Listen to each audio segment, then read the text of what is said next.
Magandang gabi po muli sa bawat isa sa atin, narito po sa loob ng ating iglesia at gayon din sa mga nanonood sa kanilang mga tahanan. Magandang gabi po sa bawat isa at nawaya ang gabing ito ay maging biyaya po sa bawat isa sa atin mula po sa kanyang salita. At bago po tayo ay magpatuloy, tayo po muna ay dumako sa Panginoon, humingi tayo ng gabay, kalakasan, kaunawaan, karunungan upang ating maunawaan ang kanya pong layunin sa pagdadala ng mensahe sa gabing ito. Aming Amang Banal na makapangyarihan sa lahat, muli sa iyo ang kapurihan at kaluluhatian sa gabing ito. Hinihingi po namin ang iyong pangunguna sa aming kalagitnaan sa pagitan ng iyong pong banal na Espiritu na siyang magkaloob sa amin ng kaunawaan sa aming pong pag-aaral mula po sa iyong salita.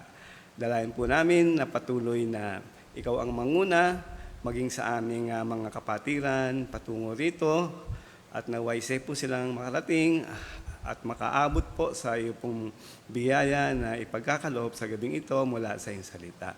At kung ano man po aming mga pagkukulang, kasalanan, linisin kami sa lahat ng aming karumihan upang sa aming pagdulog sa iyo pong presensya kami po ay maging kalugod-lugod. Salamat po ng marami, tinatagubilin po namin ang lahat sa pangalan ng anak na si Jesus. Amen. Manatili po tayo nakatayo para sa pag-awit. Tayo po tumayin lahat, tayo po ay umawit. Ikaw lang.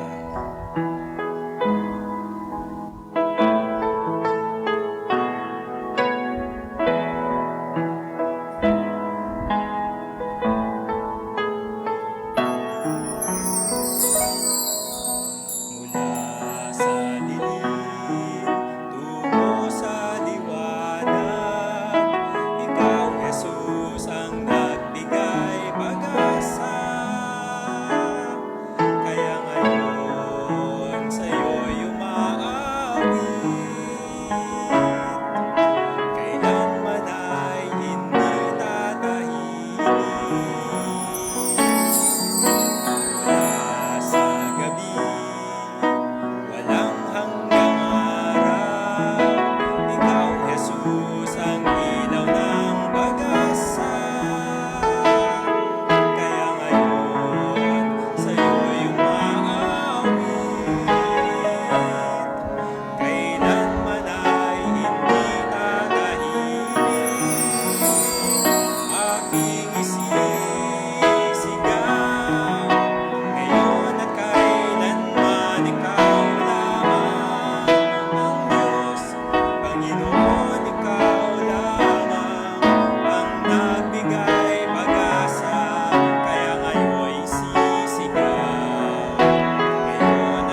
kamustahan habang inaawit ang ligaya ng buhay.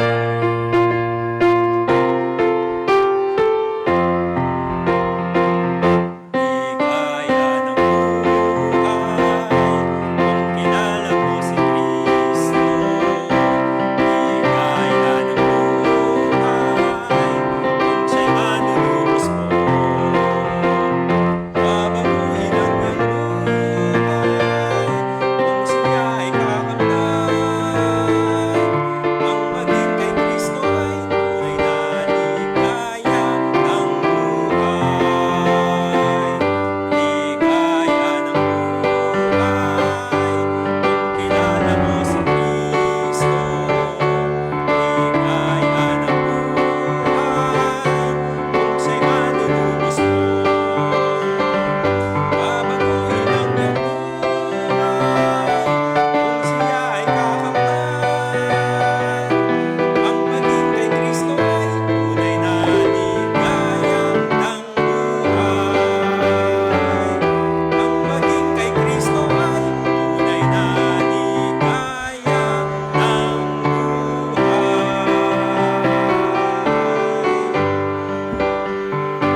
Amen. Maaari na po kayo magsiupong lahat. At muli po ay magandang gabi, good evening. Ayan, kamusta po kayo?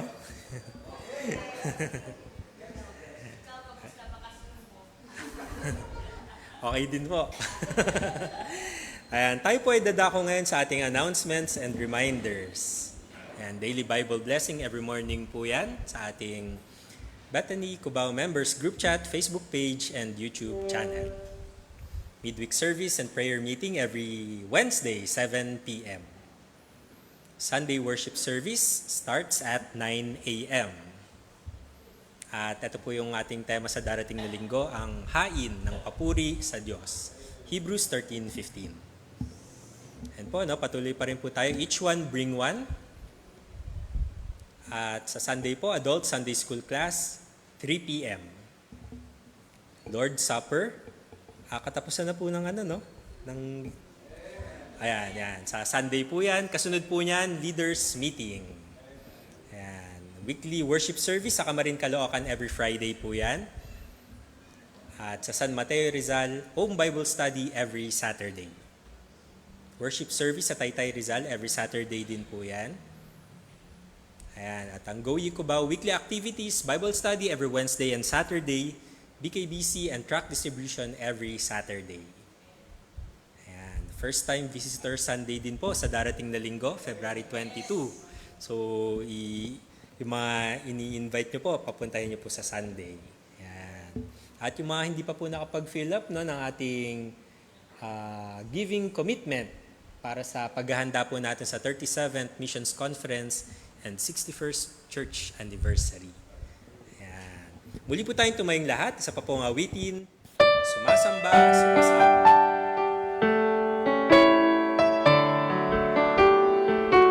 Sa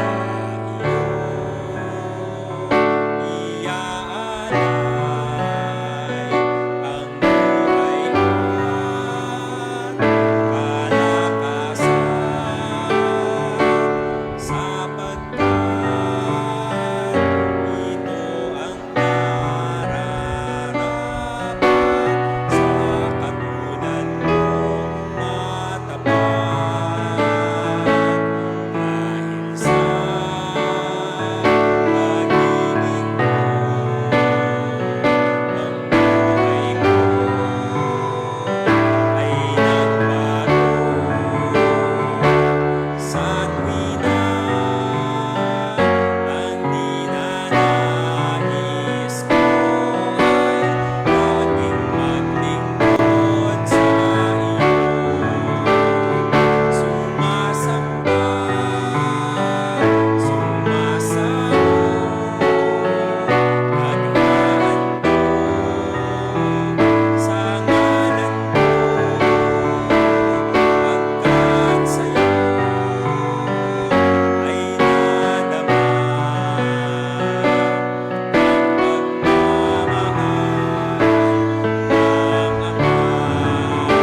Para po sa pag-aaral ng salita ng Panginoon, tawagin po natin Brother Conrado Castillo.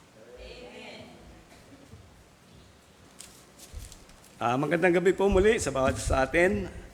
At ang ating pong pag-aaral ay magmumula po sa Old Testament tayo ngayon, sa Old Testament, patungkol po kay David, alam po natin yung mga kasaysayan niya at yung ups and down niya, at makita rin po natin kung paano ika nga ay siya ay nahango mula po doon sa pagkahulog sa kasalanan. Ayan, Kaya napakahalaga nga po pala talaga na ating pong inaaral, binabasa ang salita ng Panginoon, sapagkat ito yung bagay na magpapaalala sa atin, sa panahon natin ngayon, yung mga naganap nung Old Testament. At yun ay isang magandang na lesson para sa atin sa pagkahulog, bumangon, at sa mga biyaya ating tanggapin at ating pong maipamuhay.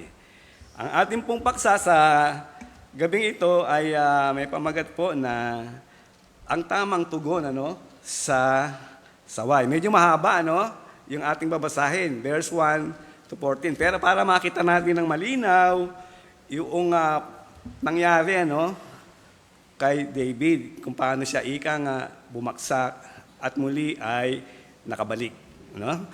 Okay, ang ating pong teksto ay magmumula sa 2 Samuel chapter 12, verse 1 to 14. At basahin po natin ito ng salitan. Inanayahan ko po kayong tumayong lahat para sa pagbasa ng salitan dito sa 2 Samuel chapter 12, verse 1 to 14. At sa 14, sabay-sabay po tayo. Sabi po dyan sa verse 1, at sinugo ng Panginoon si Nathan kay David at siya'y naparoon sa kanya. At nagsabi sa kanya, may dalawang lalaki sa isang bayan.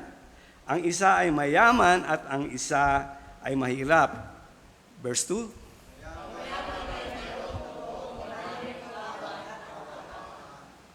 Verse 3, ngunit ang mahirap ay walang anumang bagay liban sa isang munting korderong babae na kanyang binili at inalagaan.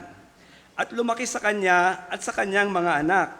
Kumakain ng kanyang sariling pagkain at umiinom ng kanyang sariling inumin at humihiga sa kanyang sinapupunan at sa kanya'y parang isang anak.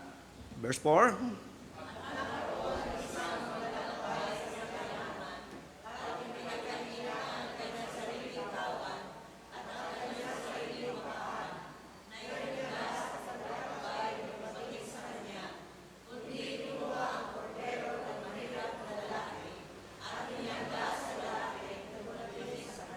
Verse 5, at ang galit ni David ay nag-alab na mainam laban sa lalaki.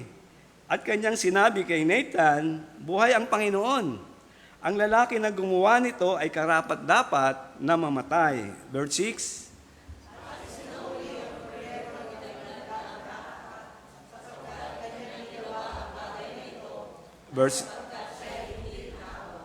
Verse 7, at sinabi ni Nathan kay David, ikaw ang lalaking yaon. Ganito ang sabi ng Panginoon, ng Diyos ng Israel. Pinahirang kita ng langis na maging hari sa Israel at aking iniligtas ka sa kamay ni Saul. Verse 8.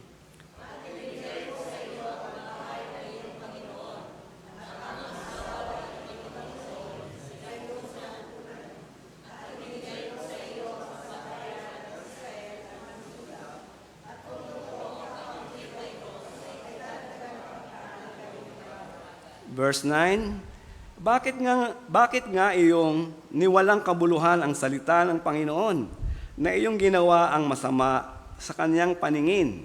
Iyong sinugatan ng tabak si Uriah na Heteo at iyong kinuha ang kanyang asawa upang maging iyong asawa at iyong pinatay siya ng tabak ng mga anak ni Ammon.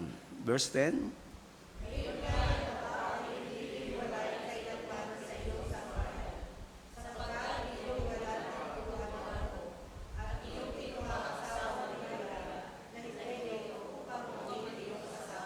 verse 11, ganito ang sabi ng Panginoon, narito, ako'y magtitindig ng kasamaan laban sa iyo na mula sa iyong sariling sambahayan.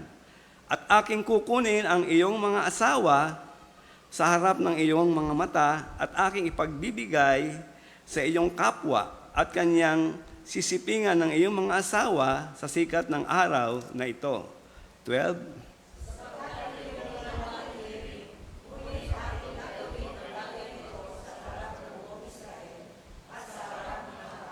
Verse 13, at sinabi ni David kay Nathan, ako'y nagkasala laban sa Panginoon. At sinabi ni Nathan kay David, inalis din ng Panginoon ang iyong kasalanan, hindi ka mamamatay. Verse 14, sabay-sabay po tayo. Gayon may sapagkat sa gawang ito'y iyong binigyan ng malaking pagkakataon ang mga kaaway ng Panginoon upang magsipanungayaw. Ang bata naman na ipinanganak sa iyo ay walang pagsalang mamamatay. Tayo po muna ay dumulog sa Panginoon. Muli, Panginoon, sa iyo po namin tinatagubilin ang aming pong binasa dito po sa 2 Samuel chapter 12, verse 1 to 14. Nanawaya, makita po namin ang magandang halimbawa ng Haring David sa kanya pong kasalanan nang siya po ay sawayin ni Prophet Nathan. At dalangin po namin na naway, pangunahan mo kami. Ikaw po ang pumagitna, ikaw po ang magbuka ng aking mga labi, maging biyaya sa bawat isa na narito po. Salamat, Panginoon, sa iyo po namin tinatagubilan ng oras na aming magagamit sa gabing ito. Bigyan kami ng katiwasay at kapayapaan hanggang sa aming pong pagtatapos. Naway, ingatan mo ang mga kapatiran patungo rito. Sa pangalan ni Kristo Jesus. Amen. Kuna po tayong lahat. Ang tamang tugon sa sawayan, no? Sa panunungkulan po ng ating Pangulong Erap, di po ba naalala natin, ay pinatupad niya yung yung lethal injection na parusang kamatayan sa mga mabigat na kaso katulad ng pangre-rape, Ngunit halos ang karamihan ay hindi umamin sa ginawang krimen. Katulad ni Chigaray, kilala natin si Chigaray, isa ito yung nabitay na nang-rape sa kanyang asawa at pilit na itinatanggi hanggang siya ay injection na ng lethal injection. At ganyan po ang tao, kahit na sabihin natin gaano man nga siya kabait, pero kapag dumating po ang tukso, hindi po siya makaiwas. Lalo na yung mga tao na hindi pa nakakilala sa Panginoon. Itong si David, kilala po natin, di ba? Siya yung pinakamalapit sa puso ng Panginoon. Ngunit nakagawa siya ng hindi magandang kasalanan.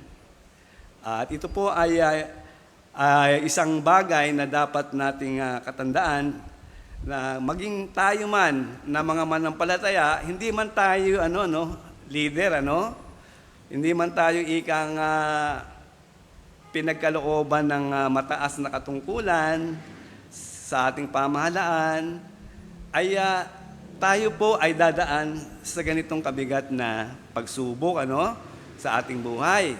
Sapagkat alam natin, nang tayo ay lumaki at hindi pa tayo nakakilala sa Panginoon, ay nandiyan pa yung ating lumang katauhan. At ito lamang ay nalinis nung makilala natin ang Panginoon. Pero nandiyan pa rin po yun. Nandiyan pa rin po yung yung ating old nature. Na kung minsan, kung napapabayaan natin yung ating sarili, yan ay mahahayag muli sa ating buhay. Kaya kailangan din po talaga ang pag-iingat ng bawat mananampalataya. Sapagkat tayo ay tinitingnan. Hindi lang ng tao, kundi ng Panginoon. At wala tayong maitatago sa Panginoon. Ano mang kasalanan ang ating magawa. Kaya kailangan po yung pag-iingat, sapagkat ang kasalanan po, nakakabulag. Katulad po ni Haring David. na alam niya na mali yung kanyang ginawa, tinakpan pa niya ng kapwa kasalanan. Ganyan po, hindi na iba to sa panahon natin ngayon, yung ibang mga leader, di po ba, na cover up ng kanilang mga kasalanan sa pamamagitan ng kanilang salapi, Pero sa harap ng Diyos, yan po ay hindi maitatago. Hindi po maitatago yan habang panahon. At merong dalawang bagay lang po na gusto kong makita natin sa ating pong pag-aaral. Unang-una nga po yung bakit si David ay nagkasala. At kung babasahin natin yung itong verse 1, makikita po natin pababa, pataas, na siya po ay naroon sa kanyang kaharian. Kaya mabigat po sa atin, yung wala tayong ginagawa.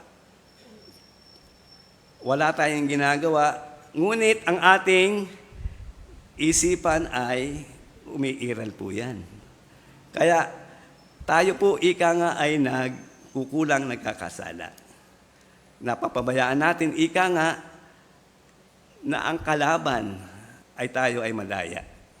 Isa ring pamamaraan yan ng ating kaaway. Ngunit dito, makikita po natin na merong ngang ginamit ng Panginoon upang si David ay matauhan sa kanyang, sabihin natin, pagkakahimbing doon sa kasalanan. Una nga po, ang saway ng Diyos ay pag-ibig. Tandaan po natin, ang saway ng Diyos ay pag-ibig. Sabi diyan sa 2 Samuel, chapter 12, 9 at saka 10, sabi diyan, bakit nga iyong niwalang kabuluhan ang salita ng Panginoon, na iyong ginawa ang masama sa kanyang paningin. Iyong sinugatan ng tabak si Uriah na Heteo at iyong kinuha ang kanyang asawa upang maging iyong asawa at iyong pinatay siya ng tabak ng mga anak ni Amon. Yun po dahil nga po sa wala siyang ginagawa, ay pumasok sa isipan niya kung ano yung bagay na kanyang nakita. At sa verse 10, sabi nga, ngayon nga'y ang tabak ay hindi hiwalay kailanman sa iyong sambahayan, sapagkat iyong niwala ng kabuluhan ako at iyong kinuha ang asawa ni Uriah na Heteo upang maging asawa. Kita niyo, napakabilis ng aksyon ng Panginoon. Yung hustisya. At hindi po siya tumitingin, kung si David man ay pinakamalapit sa puso niya o ito man ay mayroong katungkulan. Tayo man, maging mga mananampalataya tayo, tandaan natin, tayo ay maaaring mahulog sa ganitong mga kasalanan. Kaya kailangan maingat po tayo, mag-ingat. At dito po ay sa pagtutuwid sa kasalanan na nagawa ni David, ay makikita po natin na unang-una nga po yung yung pakikiapid ni David kay Bathsheba. Tunay nga na makikita natin talaga siguro na napakaganda ni Bathsheba at walang hindi lalaki na mahuhumaling sa kanya o mabibighani. At nung makita niya ay hindi niya na ito pinabayaan. Pinanghawakan na niya kaagad kung ano yung kanyang gagawin. At eto nga, sa verse, balik tayo sa 2 Samuel 11, Tingnan natin yung verse 1 hanggang 4, para makita lang natin makita natin ng maliwanag. At nangyari sa pagpihit ng taon, sa panahon ng paglabas ng mga hari sa pakipagbaka, na sinugo ni David si Joab at ang kanyang mga lingkod na kasama niya at ang buong Israel at kanilang nilipol ang mga anak ni Amon at kinubkob sa Raba. Ngunit si David ay naghintay. Kita nyo, naghintay sa Jerusalem. At nangyari sa kainahapunan na si David ay bumangon sa kanyang higaan at dumakad sa bubungan ng bahay ng hari. At mula sa bubungan ay kanyang nakita ang isang babae na naliligo at ang babae ay totoong napakagandang masdan. At nagsugo si David at nagpasiyasa tungkol sa babae at sinabi ng isa, hindi ba ito si Bathsheba na anak ni Eliam na asawa ni Uriah na Heteo? At si David ay nagsugo ng mga sugo at kinuha siya at siya'y pumaroon sa kanya at kanyang sinipingan siya sapagkat siya'y malinis sa kanyang karumihan at siya'y bumalik sa kanyang bahay. Kita nyo, ano? Alam naman natin talaga ang hari, di po ba, na makapangyarihan yan. Maaring ayaw ni Bathsheba, may asawa siya, maaring alam niya yung, yung batas dito. At si David din, alam to yung batas na ito sa Old Testament, alam niya kung ano ang kaparusahan ng kanyang gagawing kasalanan. Tunay nga na ito ay kamatayan. Kamatayan po yung hatol dito. Ngunit binigyan pa siya ng tsansa ng Panginoon. Kasi nakita ng Panginoon yung puso na lubos na nagsisi doon sa kanyang nagawa. Kaya nga po ang kasalanan, sabi ko nga, nakakabulag yan Kabulagan sa kasalanan. Kaya yung isang kasalanan, tinakpan ng kapwa kasalanan, lalo siyang nalubog. At napag-aralan natin noong mga nakaraan, si Uriah, kung gaano siya katapat sa Panginoon upang ma-cover up, matakpan yung kanyang kasalanan sa kasalukuyang pakikipagbaka laban sa ibang mga bansa, pinauwi niya para umuwi dun sa bahay at masipingan si Bathsheba. Ngunit, nagkamali siya. Sapagkat nakita niya, si Uriah ay napakatapat na kanyang lingkod. Handang ikangang ialay yung kanyang sarili at buhay. Heteo po yan, Heteo, hindi Hudyo, hindi Jews. Pero yung aral ng mga Hudyo ay kanyang ipinamuhay. Kaya talagang sa buhay po natin ay may mga pangyayari na katulad ni David, ay pakaisipin po natin yung mga kaganapan nito. Sabi nga ay, lalo na yung adultery, di po ba? Sandaling kaligayahan o kasiyahan, pero walang hanggang kaparusahan. Pagsisisi. Yan po yung di po ba, na dapat isaisip natin muna. Lalo na tayo, mga mananampalataya, sapagkat tayo ang tinitingnan ng tao. Tayo ang gagamitin ng Diyos para sa mga tao na ating maakay sila sa liwanag. At kung masisira po tayo, napakabigat. Wala na ikangang gaganda pa. Kung ikaw man ika nga ay mamuhay ng mahirap, tahimik, ngunit ikaw ay maasahan, mapagkakatiwalaan. Maging sa maliit na bagay. Yan po yung isa-isip po natin, walang ibang kaparaanan. At dito po ay makikita po natin yung kung paano ni-rebuke o pinaalalahanan si David ng Panginoon sa pamamagitan ni Prophet Nathan, At sabi po diyan ay makikita po natin dito sa 11. Makikita po natin yan dito sa Unang-una nga po yung tungkol sa adultery na kanya pong nagawa.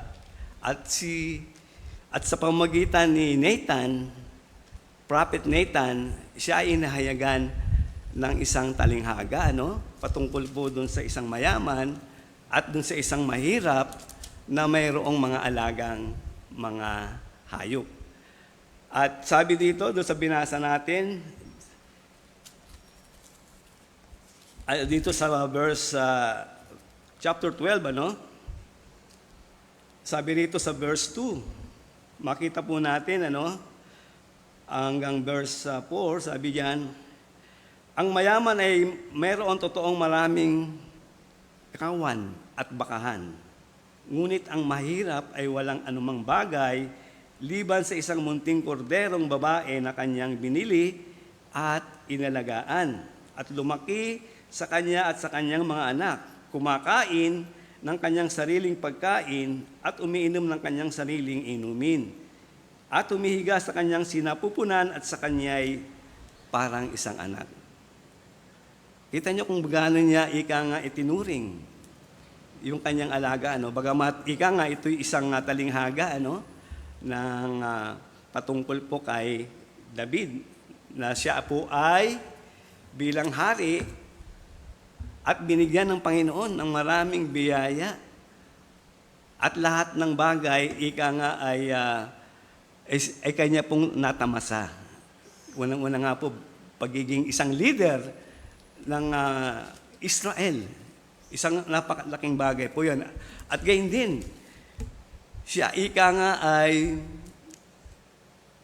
hinabol at handang patayin ni Haring Saul at siya ay iniligtas. Napakahabang habulan o panahon upang siya ika nga ay patayin ni Haring Saul. Punit, hindi nagtagumpay si Haring Saul sapagkat ang Panginoon ay sumasa kanya at binigay nga sa kanya yung trono. At dapat nga, kung tutusin, kung naging matapat si Haring Saul, yung kanyang mga lahi ang siyang uupo bilang hari kapalit ni Haring Saul. Ngunit, dahil nga po sa pagsuway ni Haring Saul, ibinigay ito kay David. Siguro, hindi niya kagad ito na isip na alala yung mga bagay na ginawa sa kanya ng Panginoon. Dahil nga, ang nangyari, ika nga yung silakbo nung kanyang damdamin. Doon sa pagkakataon na yun, ay hindi niya na naisip ang Panginoon. Kaya sa atin din po, bilang mga mananampalataya, tunay nga na kung minsan nakakaligtaan natin kung ano yung pinakamahalagang bagay na ipinagalob sa atin ng Panginoon. Walang iba kundi yung kaligtasan ng kaluluwa natin. Ito'y napakahalaga. At walang ika ngang pwedeng ipantay o ipambayad. At kung minsan, nakakaligtaan natin yung mga bagay na mahalaga sa ating buhay. Nakakaligtaan natin na merong mga tao na sa ating umaasa, merong mga tao na nakatingin sa atin na nangangailangan din ang paalala upang sa gayon kanilang makilala ang Panginoong Hesus bilang kanilang personal na tagapagligtas. Siguro nakakaligtaan din natin kung minsan yung mga bagay na yan. At kaya kung minsan ang nagagawa natin yung mga bagay na hindi ayon sa kalooban ng Diyos. At kung minsan tayo ay naaayon doon sa agos ng mundo, lalo na sa panahon ngayon. At sabi nga sa Revelation na darating ang panahon na ang tao ay manlalamig, maging ang mga mananampalataya. Tayo yung tinitingnan ng mga tao sa ating kapaligiran, lalo na yung ating mga mahal sa buhay. Nawa, sa atin po ay pakaisipin natin yung mga bagay na yan. At ang Diyos po ay hindi natutulog. Ang Diyos po, ika nga ay nariyan sa tuwina. Nakikita yung ating mga ginagawa. Kaya pakaingatan po natin yung ating mga at patotoo. At gayon din, hindi lamang ika nga yung sabi ko na yung adultery ang kanyang kasalanan na nagawa, kundi maging yung pagpatay kay Uriah. Bagamat hindi siya ang pumatay, Ngunit sa pamamagitan ng liham, sulat na ipinadala kay Joab na siya ay ilagay dun sa pinakaunahan, pinakamainit na labanan. Ano, sabi nga dyan ay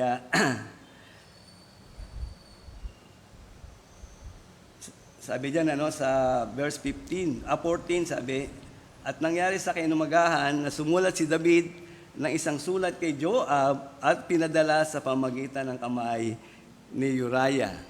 15, at kanyang isinulat sa sulat na sinasabi, ilagay mo si Uriah sa pinakaunahan ng mahigpit na pagbabaka at kayo'y magsiurong mula sa kanya upang siya ay masaktan at mamatay. Talagang nais niya talaga na mawala si Uriah para makuha niya si Bathsheba. Maraming mga pagkakataon na ganyan, na kuminsan talaga gumagawa ng kaparaanan. Yung tao na mayroon siyang layunin na hindi maganda. Maging sa masamang paraan, ay ito ay ginagawa niya. At sana maging lesson sa bawat isa sa atin yung pangyayaring ito. Sapagkat sa bawat kasalanan na gagawa natin, sabi nga ay merong bunga. Makikita natin yan, Memya, At dito po ay pinadala ni Haring David yung sulat patungo doon sa kanyang leader, general na si Joab, upang ilagay siya doon sa pinamahigpit na labanan. Kita po niyo, na kung paano gumagawa ang isang tao ng hindi maganda. Maraming pangyayaring ganyan sa amin, Yung isang tao nga na kapitbahay namin ay nagbintang doon sa kanyang kabarkada. Nasabi, yung pera niya, nilagay niya doon sa may pocket, doon sa may motor. Pero walang katibayan sapagkat kitang-kita. CCTV? Hindi naman. Kaya, maging maingat po tayo sa ating pong pagkilos, sa ating pananalita, maging sa lahat ng ating pong gagawin. Pakaisipin po natin. Hindi maganda po na tayo, mga mananampalataya na tayo, di ba, hindi maganda yung tayo'y sinasaway. Hindi natin gusto tayo sawayin di ba?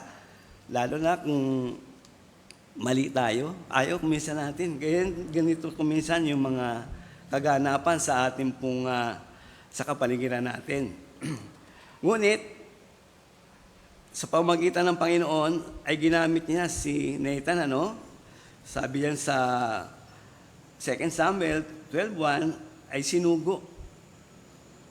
Sinugo ng Panginoon si Nathan kay David at siya'y naparoon sa kanya at nagsabi sa kanya ng isang talinghaga patungkol sa dalawang lalaki doon sa bayan, isa ay mayaman, isa ay mahirap. At sa pagkakataong yon ay nagkaroon, sabi nga na binasa natin kanina, nagkaroon ng bisita, yung mayaman. Ngunit hindi siya kumuha doon sa kanyang kawan o sa kanyang bakahan para kanyang ihanda doon sa kanyang panauhin. Kundi kinuha niya yung nag-iisang kordero noong mahirap. At yun yung kanyang kinatay at pinakain. Kita nyo, Ganyan, ika nga ang tao na nawala sa Panginoon. Ganyan po, Pero dito, makikita natin na si David ay nagalit. Sapagkat alam niya di po ba? Alam niya yung batas sa kanila ng kung paano ang magiging hatol Sabi nga diyan sa Sabi sa verse 5, sabi, at ang galit ni David ay nag-alab na mainam laban sa lalaki at kanyang sinabi kay Nathan, buhay ang Panginoon. At ang lalaki na gumawa nito ay dapat na mamatay. Ito niya, alam niya maging yung kabayaran doon sa ginawa ng tao. At sa verse At isinauli ang kordero na may dagdag na 4 sapagkat kanyang ginawa ang bagay na ito at sapagkat siya hindi naawa. Kita nyo, maganda yung kanyang reaksyon. Pero hindi niya ika nga nakita yung kanyang ginawa. Ang tinitingnan niya yung ibang tao. Yung tao dito sa talinghaga. Parang si Pedro, no, nung time na nagpakita ang Panginoon, di ba? Sa chapter 20 ng John, ano? At sabi ni Pedro sa Panginoon, Panginoon, ano po naman ang mangyayari dito po sa iyong alagad? Tinutukoy niya si John the Beloved. Ano sabi ng Panginoon? Kung gusto ko ba siyang buhayin, sabi niya gano'n ay walang problema. Pero ikaw, sabi gano'n, gawin mo ang iyong tungkulin. Nakatingin siya doon sa iba eh. Doon sa ibang, hindi niya tinitingnan yung sarili niya. Kung minsan kinukumpara natin yung sarili natin sa iba, na hindi natin nakikita naman kung ano yung ating mga problema. No? At dito, sarili lamang po ni David ang kanyang iniisip, ano? At maging sa panahon natin ngayon, di ba? Yung mga drug dealer na yan, may mga pamilya rin yan eh. May mga anak din yan eh. Hindi nila iniisip yung baka isang araw, yung anak nila ay maging gumon doon sa drugs. Ang sa isip nila, ang mahalaga kumikita ko ng malaki. Kagaya ngayon, di ba, yung mga kongresista, di ba? Maganda na yung katayuan nila sa buhay. Yung iba nakahuli nung una. Ngayon gumawa na naman. Parang wala sila ikangang kasiyahan sa buhay. Gusto nila yung magkamal. Tsaka yung kahihiyan, di po ba? Hindi lang sa'yo, sa pamilya mo, sa mga anak mo. Marahil, tinitingnan niya ng mga eskwela, mga kasamahan sa trabaho. Yung masama na ginawa ng kanilang magulang. Apektado po, di po ba, ang buong pamilya sa ating pong gagawin na hindi maganda bilang mga mananampalataya. Ito pinaalalahanan po ni Nathan, sa verse 1 po, ayun sinugo sa pamagitan ng talinghaga. At tandaan po natin,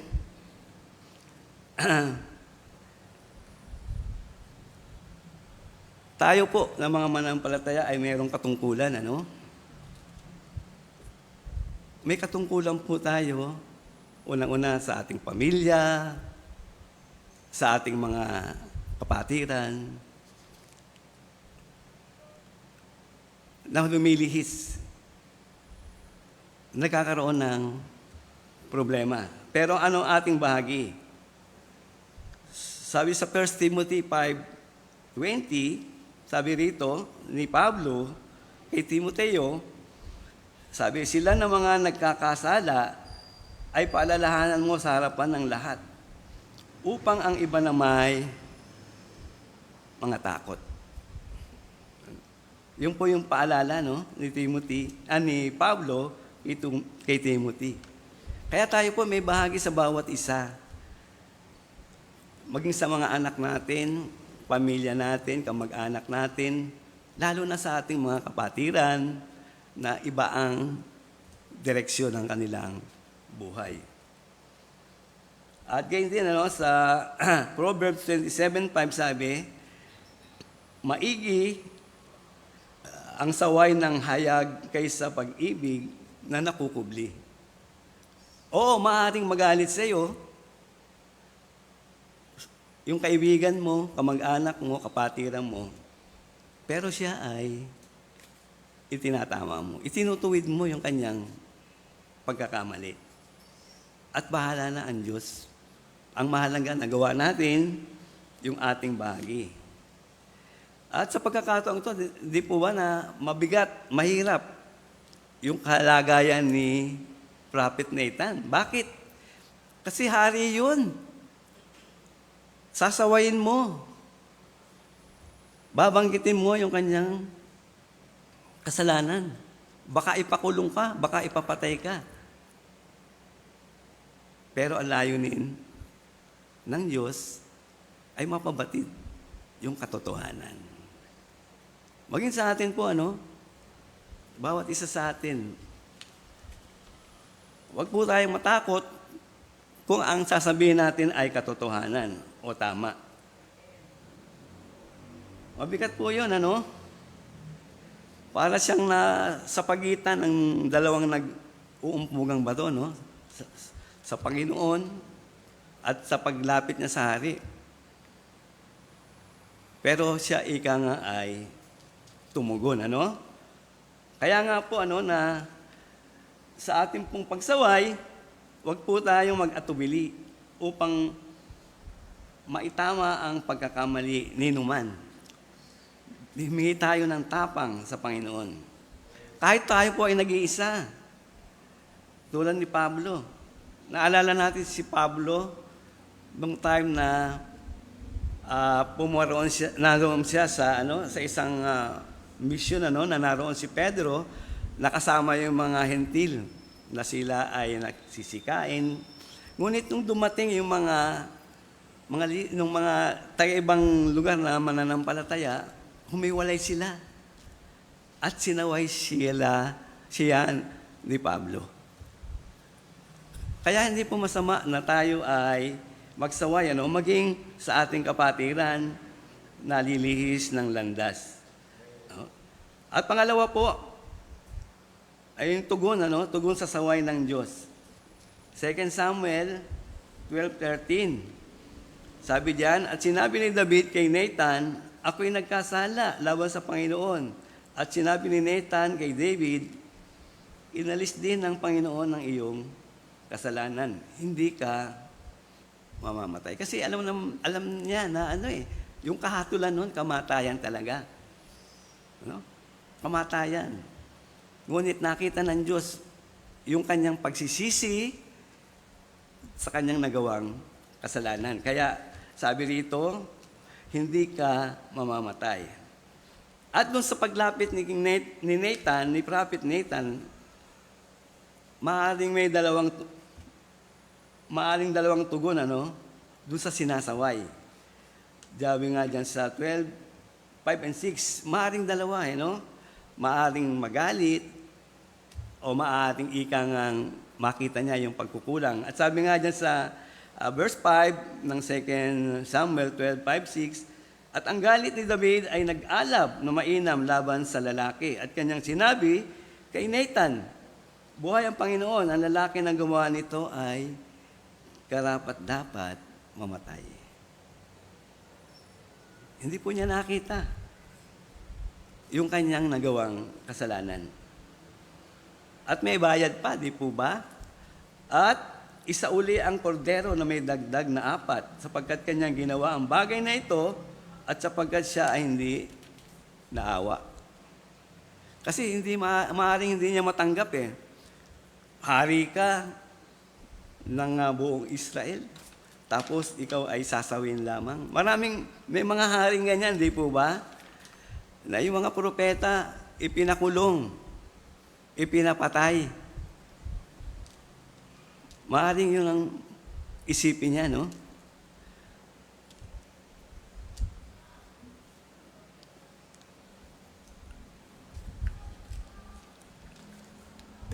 Sabi nga sa 12:5, at sabi, ang galit ng David ay nag-alab, sabi dito, na mainam laban sa lalaki. Kita nyo, kung talagang tama yung action niya, yung reaction niya. Pero hindi niya naisip na siya pa yun. Siya pala yun. Yung binabanggit ni Nathan. At pangalawa nga, ay maaaring mamulat sa katotohanan. Tulad ni David. Nakita po niya, At sinabi ni David kay Nathan, ako'y nagkasala laban sa Panginoon. Inamin niya. Hindi po niya itinago yung kanyang pagkakasala. At sa gayon po ay kinilala ni David ang kanyang pagkakamali. At mababasa po natin to sa awit. Sabi diyan sa awit, chapter 51, 1 and 3, sabi diyan, "Maawa ka sa akin, O Diyos, ayon sa iyong kagandahang loob, ayon sa karamihan ng iyong malumanay na mga kaawaan ay pilawi mo ang aking mga pagsalangsang. Hugasan mo akong lubos sa aking kasamaan at linisin mo ako sa aking kasalanan. Sapagkat kinikilala ko ang aking mga pagsalangsang at ang aking kasalanan ay laging nasa harap mo." Yung po lang ang kailangan natin. 1 John 1:9, di po ba? Yung iba ginagamit na lang to, lisensya. Para paulit-ulit, Ngunit, ika nga, merong hantungan ang lahat ng bagay. Kaya, sa atin po, pakaisipin po natin ang mga bagay na yan, Pinagsisihan po niya ang kanyang kasalanan ng buong puso, Sabi nga sa Awit 32, verse 5, "Aking kinilala ang aking kasalanan sa iyo at aking kasamaan ay hindi ko kinubli. Aking sinabi, aking ipahayag ang aking pagsalangsang sa Panginoon at iyong ipinatawad ang kasamaan ng aking kasalanan." Alam niya kung ano ang dapat niyang gawin. Ngunit, tandaan natin, sabi ko nga kanina, yung kasalanan na nagawa ay merong bunga. May bunga ang kasalanan ang nagawa. Kaya nga sabi sa Galatians, di ba? Sabi, huwag kayong padaya. Sabi yan sa Galatians 6:7. Ang Diyos ay hindi napabibiro sapagkat ang lahat na ihasik ng tao ay siyang namang aanihin niya. Maliit man yan o malaki, ay merong kabayaran. Mabuti man yan o masama, meron niyang kabayaran. At tatandaan natin, ang Diyos ay hindi nagtatangi ng uri ng tao kapag nagkasala. Mayroong kabayaran. Sabi sa Roma 2:11, sapagkat ang Diyos ay hindi nagtatangi ng mga tao. Kita nyo si David, hari, pinakamalapit sa puso niya, hindi niya ika nga in-excuse doon sa kanyang kasalanan, kundi dadaan siya sa maraming mga bunga nito. Unang-una nga, yung sa kanyang kalaban, Sa kanyang kalaban, ito'y magiging daan upang ang Diyos ay laitin sa pamagitan niya. Kita nyo, Sa atin, ganun din. Paano natin ika nga madadala ang mabuting balita ng kaligtasan sa iba kung ang buhay natin ay sira, walang direksyon, at hindi tayo namumuhay sa katotohanan. Kaya wag po tayong padaya, Hindi nagbibiro ang Diyos kung ano yung iyong itinanim. Sabi nga kapag nagtanim tayo ng hangin, bagyo, yung ating aanihin.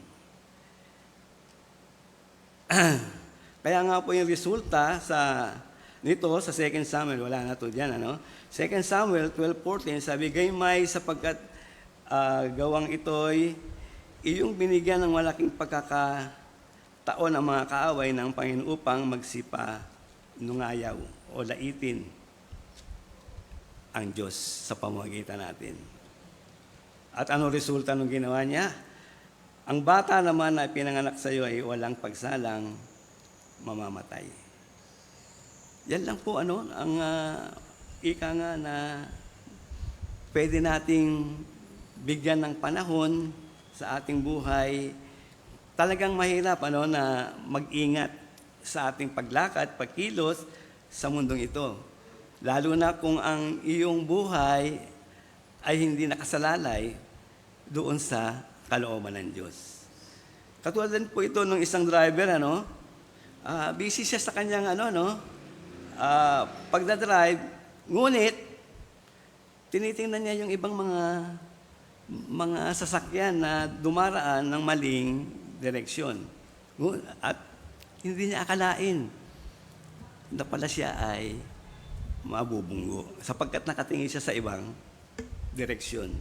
Dapat doon lang tayo sa unahan. Wag natin ikangang bigyang pansin yung mga bagay na makakapagbigay sa atin ng ibang direksyon.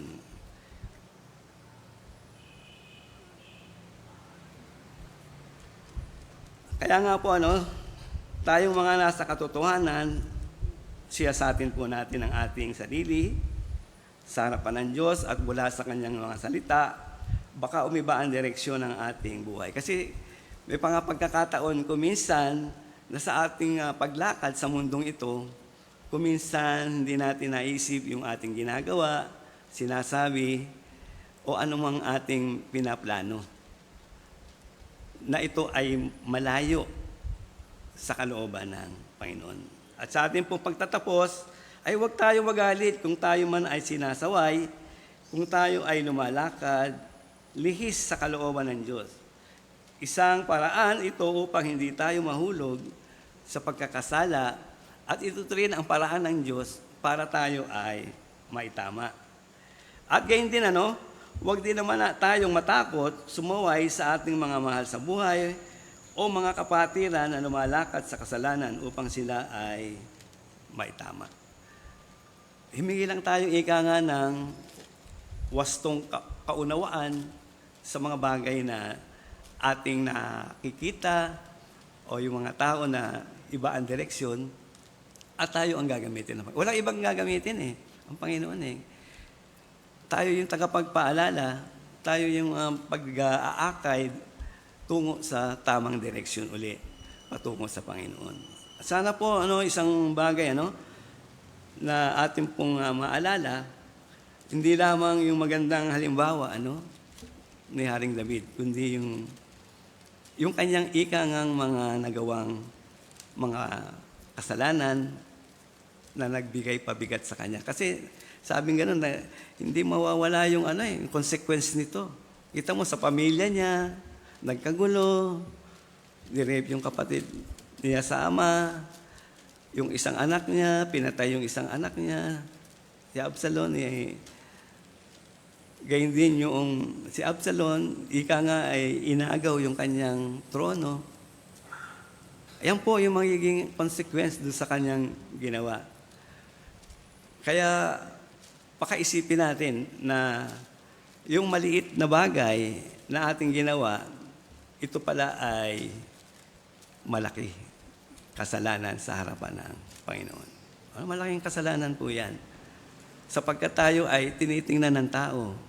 Kasi tayo yung liwanag Tayo ika ngayon susundan nila ngunit madilim pala yung ating buhay. Kaya pakaisipin po natin, siyasatin natin ang ating sarili, at sa gayon hindi po tayo mahulog sa ganitong mga kasalanan ni Haring David. At isang paalala sa atin yan, at sa Romans 14, kahuli-hulihan po, Romans 14, verse 4. Kaya po isinulat itong Old Testament din para sa atin sa huling panahon.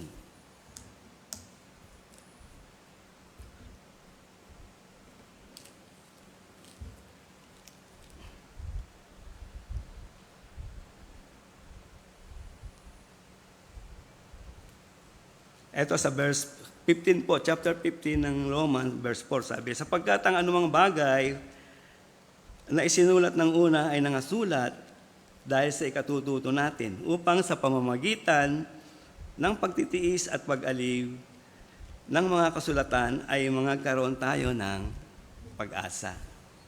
Yung mga bagay na nangyari na mali, maitatama natin. At yung mga magandang mga halimbawa, pwede nating kunin at ating maipamuhay. At sa gayon, ay tayo ay mabuhay ng wasto sa harapan ng Diyos at sa mga tao. Tayo po'y manalangin.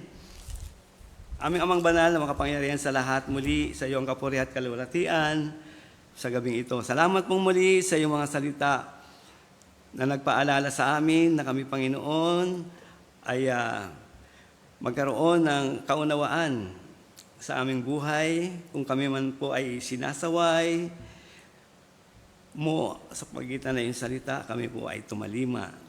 At gayon din kami na amin din gamitin ang pagkakataon na kami din ay magsaway ng mga tao na lumilihis ng landas, lalo na sa aming mga mahal sa buhay at kapatiran. Pagpalain muli, Panginoon, ang bawat isa sa amin at naway matandaan po namin ang mga ito upang kami ay patuloy na lumakad sa katotohanan at maging magandang patotoo sa aming kapaligiran at maging sa aming mga mahal sa buhay. Salamat po ng marami, lahat ng ito ay aming dalangin. Sa pangalan po ng anak na si Jesus. Amen. Tayo po idadako sa ating pagbibigayan. Sabi po dyan sa Lucas, chapter 6, verse 38, Mangagbigay kayo at kayo ay bibigyan. Takal na mabuti, pikpik, liglig, at umaapaw. At ibibigay nila sa inyong kandungan. Sapagkat sa panukat na inyong isukat, ay doon kayo muling susukatin. Okay, tayo po ay dumako sa Panginoon. Makapangyarihang Diyos, naming Ama, muli kami po ay nagpapasalamat sa iyong kamutihan sa amin sa araw-araw, sa lahat ng mga biyaya na ipinagkakaloob mo sa amin upang kami ay patuloy na magkaroon ng buhay at kalakasan at amin itong magamit din upang aming maibahagi sa iglesia yung aming pong tungkulin at iyong bahagi sa aming tinatangkilik. Dalayan nga po namin na magkaroon kami ng lubos na kagalakan sa aming pong puso, sa aming pagkakaloob at naway patuloy na lumago ito at patuloy na magamit para sa iyong gawain, para sa iyong kaluwalhatian. Pagpalain mo po ang bawat isa sa aming pagbibigayan. Sa pangalan ni Kristo Jesus, Amen.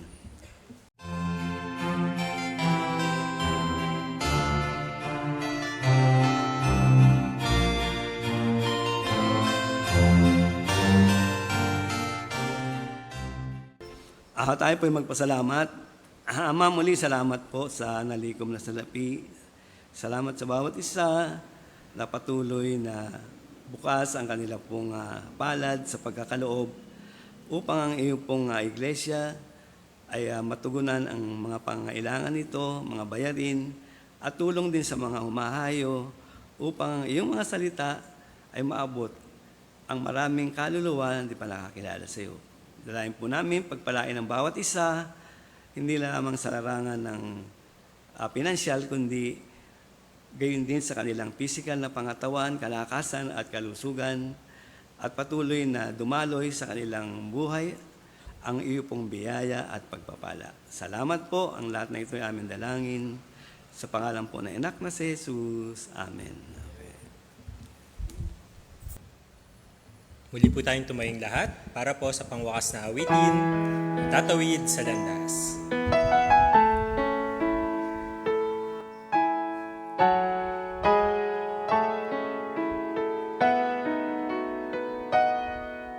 Sa bawat dahon ng aklat ng buhay,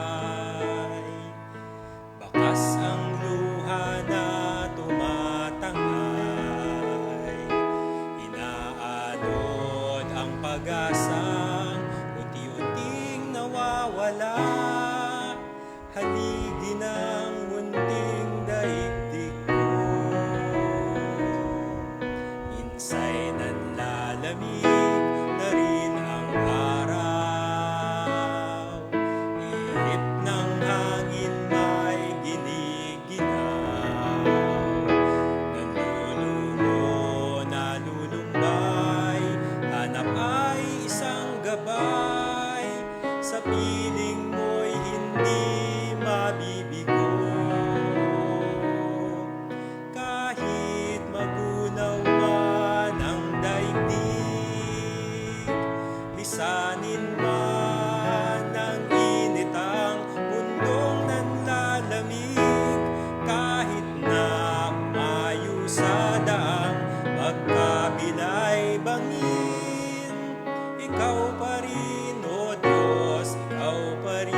sagabal ang sinasapit. Ikaw ang siyang tatawagan, sa ruko'y apawan ng pag-asang kailan may dulot mo. Kahit magunaw man ang daigdig, lisanin man ng init ang mundong nanlalamig. Kahit na umayusad ang pagkabila'y bangin, ikaw pa rin, O Diyos, ikaw pa rin. Pag-ibig mo'y hindi magwawakas. Kalinga mo, O Diyos, ang siyang magbibigay lakas. Sa anumang panganib, ginintuan ang iyong pagliligtas. Panatag na tiyak, itatawid mo sa landas. Itatawid, ililigtas, ihahatid hanggang wakas, hanggang wakas. Kahit magunaw man ang daigdig, lisanin man ng init ang mundong nanlalamig. Kahit na umayusad ang pagkabila'y bangin, ikaw pa rin, O Diyos, ikaw pa rin. Pag-ibig mo'y hindi magwawakas. Kalinga mo, O Diyos, ang siyang magbibigay lakas. Sa anumang panganib, ginintuan ang iyong pagliligtas. Panatag na tiyak, itatawid mo sa landas. Itatawid mo sa landas.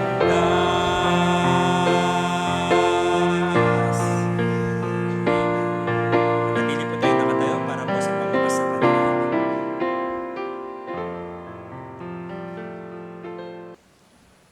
Tayo po ay manalangin.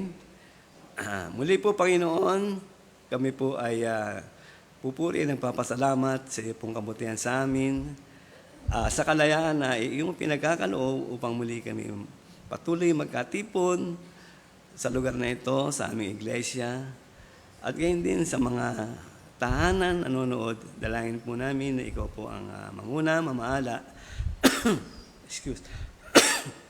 At patuloy po namin na bigyan ng panahon ang ganitong mga gawain at patuloy na pakinggan at isagawa ang mga mensahe na amin pong napapakinggan.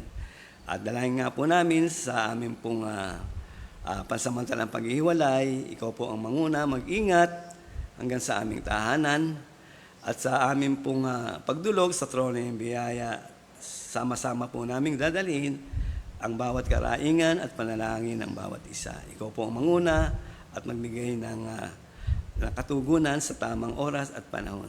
Salamat po, ang lahat ng ito'y aming dalangin.